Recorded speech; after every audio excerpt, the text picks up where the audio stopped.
안녕하세요. 축구 전문 기자 한준입니다. 토트넘 허스퍼가 그야말로 최악의 한 주를 보내고 있습니다. 셰필드 유나이티드와 FA컵 16강전 2부 리그 팀과의 맞대결에서 0대1로 충격패 당하면서 탈락했었는데요. 한국 시간으로 일요일 새벽에 열린 울버햄튼 원더러스와 2022-2023 시즌 프리미어리그 26라운드 원정 경기도 0대1로 졌습니다. 셰필드전은 내용이 졸전이었다면 울브스전은 사실 출발은 좋았고 경기 내용도 주도했거든요. 훨씬 더 많은 기회를 만들며 경기했지만 결국에는 득점포를 가동하지 못하면서 패배했다는 점에 있어서 손흥민 선수가 두 경기 연속 선발 출전하고도 득점 없는 경기 속에 패배했다는 점에서 너무나 아쉬운 경기였습니다. 이날 경기 분명 손흥민 선수가 이전보다는 좋아진 컨디션을 통해 활발하게 슈팅도 때리고 또 통한의 슈팅이 골대를 맞고 나오는 상황도 있었는데요. 대체 토트넘이 울브스 원정에서 13년 만에 패배한 이유가 무엇인지 주요 장면 통해서 총정리하고 분석해드리도록 하겠습니다. 토트넘이 울버햄튼과의 원정 경기 말씀드린 대로 13년 만에 졌습니다. 사실 울버햄튼과 홈 경기에는 고전해 왔지만 원정에 갔을 때 몰리뉴 경기장에서는 굉장히 강한 모습을 보여왔었는데 이번 경기에서 0대1로 지면서 그 좋았던 흐름이 끝났고요. 또 손흥민 선수가 지난 시즌 후반기 웨스트햄과의 경기를 조금 연상시켰던 문전 왼쪽을 파고들며 스텝 오버 이후 시도한 날카로운 슈팅이 장렬했는데 이게 크로스바를 맞고 나오면서 무산이 됐어요. 이게 들어갔더라면 또 경기 흐름과 양상이 달라질 수 있었던 정말 아쉬운 장면이었다고 할 수 있겠습니다. 장면뿐 아니라 전반적인 경기 기록을 살펴봐도 토트넘이 주도했고 더 많은 기회를 만들었어요. 볼 점유율에 있어서 원정팀인 토트넘이 54%로 앞섰고요. 기대 득점값에 있어서도 토트넘이 1.39골, 울버햄튼이 0.44골이니까 울버햄튼이 채 한 골을 넣기 어려울 정도로 기회를 많이 만들지 못했음에도 원더골이 나오면서 승리할 수 있었다 볼 수 있겠습니다. 토트넘은 최소한 한 골, 많게는 두 골 정도를 넣을 수 있는 경기 내용을 보여줬고 실제로 21개나 슈팅을 때릴 정도로 활발하게 상대의 문전을 공략했고요. 빅찬스가 2개나 있었는데 2개를 모두 놓치는 상황이 됐습니다. 물론 울버햄튼 역시 제한된 8번의 슈팅 중에 2번의 빅찬스가 있었고 또 오히려 그 빅찬스는 놓치는 상황들이 됐지만 말씀드린 아다마 트라우레의 깜짝 놀랄 만한 감각적인 슈팅을 통해서 승리할 수가 있었습니다. 이날 경기 유효 슈팅으로 보자면 확실히 토트넘의 결정력이 안 좋았는데요. 울버햄튼이 8번의 슈팅 중에 5개의 슈팅을 유효 슈팅으로 가져갔고 또 4개의 슈팅을 박스 안에서 가져갈 정도로 조금은 공격 시도가 빈번하진 못했어도 들어갈 때마다 위협적이었다면 토트넘은 박스 안에서의 슈팅이 7개밖에 안 됐던 그러니까 14개의 슈팅이 중거리 슈팅이었던 점에서 분명히 골과는 좀 거리가 있었고 또 문전에 들어갔을 때 시도한 슈팅들이라든지 중거리 슈팅 역시 9번이나 상대의 블로킹에 막혔기 때문에 슈팅 코스를 잘 잡지 못했다. 물론 이 와중에는 골대를 강타한 손흥민 선수의 슈팅이 아쉽게 무산된 장면도 있었습니다. 같은 날 열린 경기들 살펴보면 토트넘과 4위 경쟁을 하고 있는 뉴캐슬 유나이티드가 맨체스터 시티와 원정 경기 치렀는데요. 이 경기 2대0으로 패배하면서 승점을 추가하지 못했어요. 토트넘이 승점 45점, 뉴캐슬이 41점으로 여전히 4, 5위가 엇갈려 있고 승점 4점 차이가 나고 있는데 문제는 뉴캐슬 유나이티드가 연기된 경기들을 두 차례 두고 있기 때문에 앞으로 자력으로 토트넘을 넘어설 수 있는 상황이라는 겁니다. 토트넘이 이번 경기를 이겼다면 승점 48점이 되면서 승점 차이를 무려 7점으로 벌릴 수가 있는 기회였는데 이번 패배는 분명히 뼈아프다고 할 수 있겠고요. 한편 런던 지역의 다른 팀들은 정말 오늘 좋은 의미 있는 경기에 승리를 거뒀습니다. 첼시는 포터 감독의 위기론 속에 리즈 유나이티드의 가까스로 1대0 승리를 거두며 분위기 반전에 성공을 했고요. 선두를 달리고 있는 아스널 같은 경우에는 사실 먼저 2골을 내주면서 어려운 경기를 펼치다가 3대2로 후반전에만 3골을 터뜨리면서 특히 후반 추가 시간 7분에 결승골이 나오는 대역전 드라마를 펼치면서 선두 자리를 지켰습니다. 승점 63점을 기록하면서 맨시티와의 승점 차를 5점으로 유지하는 데 성공한 아스널이었습니다. 이 경기 이기지 못했다면 맨시티와 승점 차이가 2점으로 좁혀졌기 때문에 굉장히 어려울 수도 있었는데 아스널이 저력을 보여줬던 토트넘과는 전혀 다른 모습을 보였다고 할 수 있겠습니다. 토트넘과 울버햄튼의 경기 선발 명단 살펴보면 일단 울버햄튼은 아직 황희찬 선수가 부상에서 회복하지 못한 가운데 디에고 코스타를 중앙 공격수로 배치하고 좌우 측면에 파블로 사라비아와 페드로 네투를 배치하는 4-2-3-1 포메이션으로 나왔어요. 코스타가 원톱에 가까웠고 누네스를 전진 배치시켜서 4-2-3-1에 가깝게 운영을 했고요. 토트넘은 손흥민 선수가 마침내 프리미어리그 경기도 선발 명단에 돌아오면서 손케 쿨트리오가 가동이 됐는데 오른쪽 윙백으로 페드로 포로가 선발 출전을 했습니다. 주중 셰필드 유나이티드와 FA컵 경기에 에메르송 로얄 선수가 무릎 부상으로 아예 빠졌는데 아직도 확실하게 회복하지 못하면서 이번 경기 벤치에는 들어왔지만 선발로 나올 수 없었고요. 또 에릭 다이어 선수도 이날 경기 벤치로 내려가면서 로메로 랑글레 데이비스가 3백 포진을 했습니다. 왼쪽 윙백 페리시치가 배치됐고 데이비스가 다시 왼쪽 센터백으로 내려갔는데요. 사실 토트넘이 웨스트햄전도 그렇고 첼시전도 그렇고 좋았던 경기들의 주요 특징이 벤 데이비스를 왼쪽 윙백으로 올리면서 미드필드에 가깝게 움직이고 또 무한 크로스를 하는 페리시치와는 다른 공격 패턴을 가져갔던 부분들인데 사실 손흥민 선수가 셰필드전도 그렇고 이번 경기도 그렇고 2번 연속 선발 출전했는데 토트넘이 졌다. 손흥민 선수의 문제가 아니냐라고 생각할 수 있겠지만 이 두 경기의 또 다른 하나의 특징은 바로 페리시치가 함께 선발로 나왔다는 거예요. 결국에 페리시치가 들어올 때에 크로스에 의존하는 단조로운 경기 그리고 템포를 살리지 못하는 좀 지공 스타일의 경기가 역시나 토트넘의 약점이 되고 있다는 것을 보여줄 수 있었던 그런 경기였다고 할 수 있겠는데요. 이날 경기 초반 토트넘이 좋은 기회를 먼저 만들었었는데 여기서도 조금 패스가 아쉬웠던 부분들, 판단이 아쉬웠던 부분들이 있었습니다. 전반 2분에 왼쪽 측면에서 페리시치가 넘겨준 공을 쿨루세스키가 슈팅으로 가져갔는데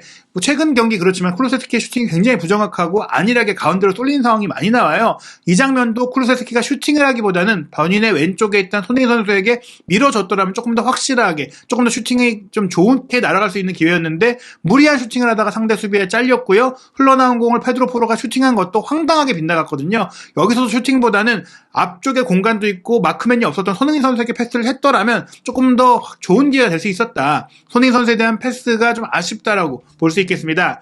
이어서 5분에는 손흥민 선수에게 기회가 왔는데요. 쿨루세스키 선수가 밀어준 공 손흥민 선수가 받고 가운데로 치고 들어가면서 특유의 왼발 가마차기 슈팅을 시도했는데 주제사 골키퍼가 손흥민 선수의 이 패턴을 조금 미리 알고 슈팅이 올 방향으로 이동해서 조금 이제 선방에 내는 그런 장면이 나오기도 했습니다. 토트넘의 위기 상황은 역시 페드로 포로의 수비 문제에서 드러났는데요. 12분에 페드로 네투가 전방 압박을 가하면서 포로에게서 공을 빼앗아냈고 뒤로 빼준 공을 마테우스 누네스가 니어포스트로 크로스로 올렸는데 이게 비록 디에고 코스타에게 닿진 못했지만 골대 안으로 이제 흘러들어갔거든요. 위험한 장면이었는데 포스터가 선방을 해냈고요. 19분 케인 선수가 손흥민 선수에게 밀어주고 손흥민 선수가 오른쪽으로 뿌려주면서 손케 쿨트리오가 연계 플레이를 하게 됐는데 여기서 이제 쿨루세스키의 왼발 가마차기 슈팅이 이번에는 기가 막히게 들어갔지만 주제사의 선방에 막혔어요. 선방이 아니었다면 손흥민 선수의 어시스트를 통해서 골이 나올 수 있는 장면이었는데 25분에 경기에 변수가 생깁니다. 디에고 코스타 선수가 올리버 스킵과 경합하는 도중에 착지하다가 무릎이 뒤틀리는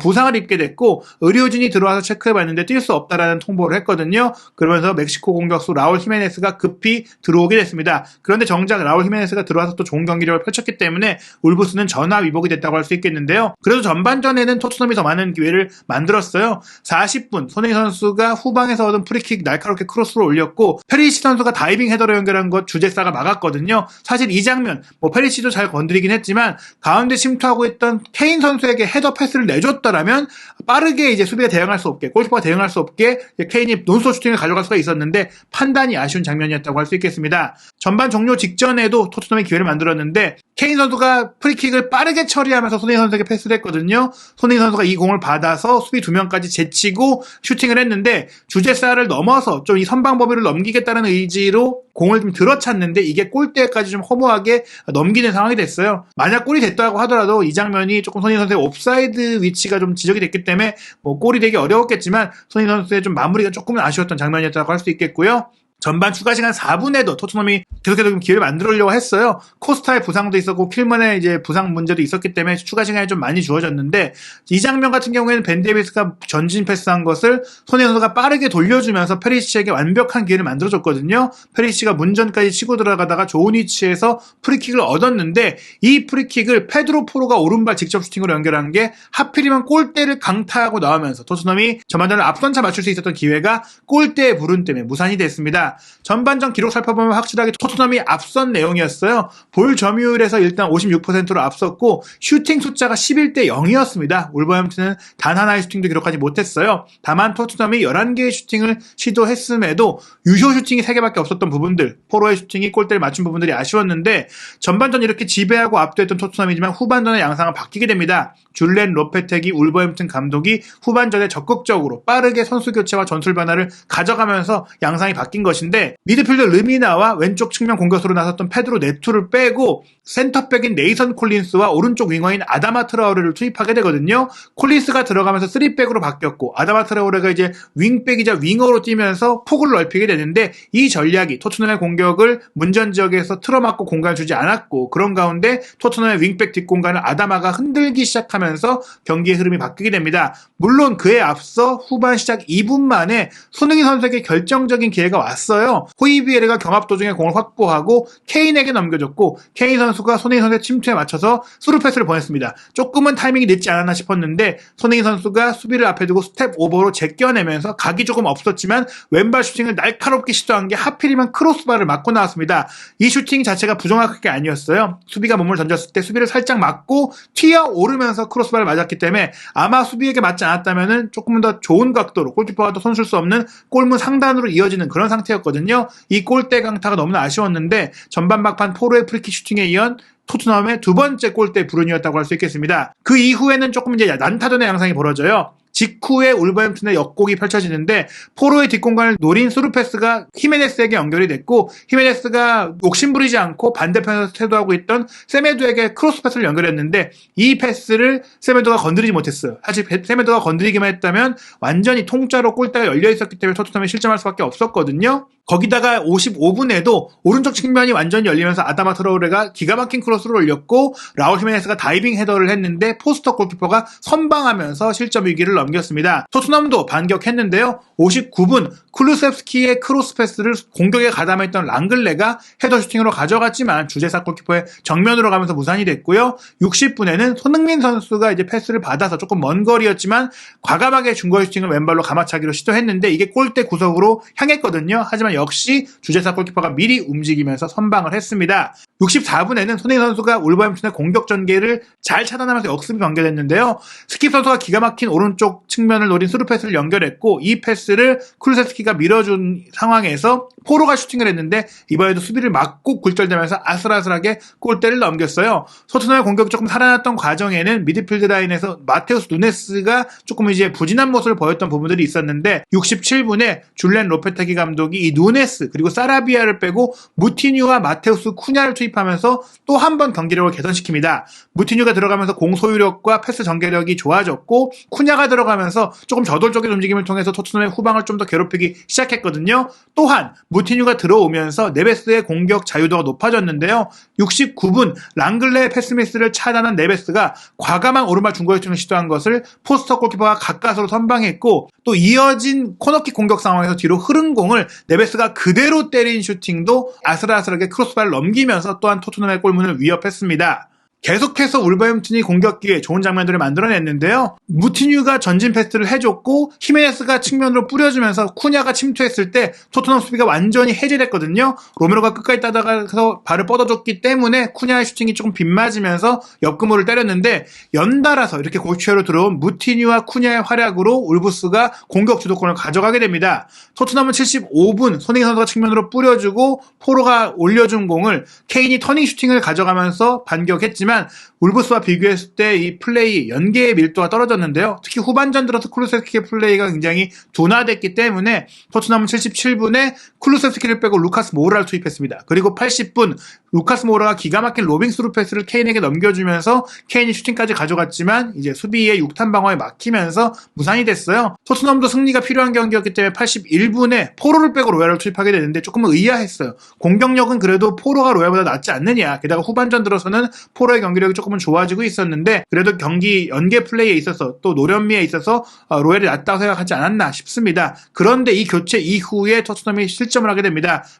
82분이었는데요. 무티뉴가 또 한 번 질 좋은 전진 패스를 연결해줬고 히메네스가 이걸 받아서 빠져들어가면서 슈팅 가져간 것 포스터가 막아냈는데 포스터가 막아낸 슈팅이 하필이면 아다마 트라오레 앞으로 떨어졌고 이 공을 아다마 트라오레가 멈춰 세우지 않고 그대로 툭 밀어넣은 것이 정말 감각적으로 골대를 때리고 안으로 빨려 들어가는 슈팅이 되면서 울버햄튼이 경기 막판에 선제골을 넣게 됩니다. 그리고 다급해지는 토트넘은 85분에 수비수 데이비스를 빼고 히샤이송을 투입하면서 4-4-2 대형으로 총공세를 펼쳤는데요. 87분 모우라의 패스를 받은 손흥민 선수가 이제 2대1 주고받으면서 왼발 중거리 슈팅을 시도했는데 수비 6탄 방어에 막혔고 그 이후에는 울버햄튼이 영리하게 조금 시간을 소진하면서 결국에는 1대0 승리를 지켜냈습니다. 토트넘이 전반전을 지배하고도 기회가 왔을 때 특히 두 차례 골대를 맞는 불운 속에 울버햄튼이 후반전에 계속해서 선수 변화를 통해서 전술 변화를 통해서 분위기를 가져가는 것에 대응하지 못하면서 패배하고 말았는데요. 토트넘은 3개 대회를 연달아 치르게 되죠. 지금 FA컵 탈락했고 프리미어리그에서도 패배했는데 여기서까지 패배한다면 정말 큰일 납니다. 3월 9일 목요일 새벽 5시 AC 밀란과 챔피언스리그 16강 2차전 경기인데요. 1차전 원정 경기에서 1대0으로 졌기 때문에 이번 경기 토트넘은 반드시 이겨야 하고 8강에 오르려면 2골 차의 승리가 필요합니다. 분위기가 침체된 토트넘, 과연 이 밀란과의 경기에서 어떻게 그 위기를 극복할 수 있을지. 손흥민 선수 분명히 이전보다 조금 과감하게 슈팅도 때리고 살아난 모습이 있었는데 후반전에는 조금 주저한 모습이 다시 한번 나오기도 했었거든요. 콘테 감독의 복귀가 예정된 이 밀란과의 경기, 토트넘이 어떻게 준비할지 또 어떻게 펼쳐갈지 궁금합니다. 또한 울브스와의 경기 좀 더 심층적인 분석, 부버디 김현민 기자와 함께한 영상도 곧바로 이어지니까요. 한준TV 구독, 좋아요, 알림 설정으로 최신 영상들 놓치지 않으시기 바랍니다.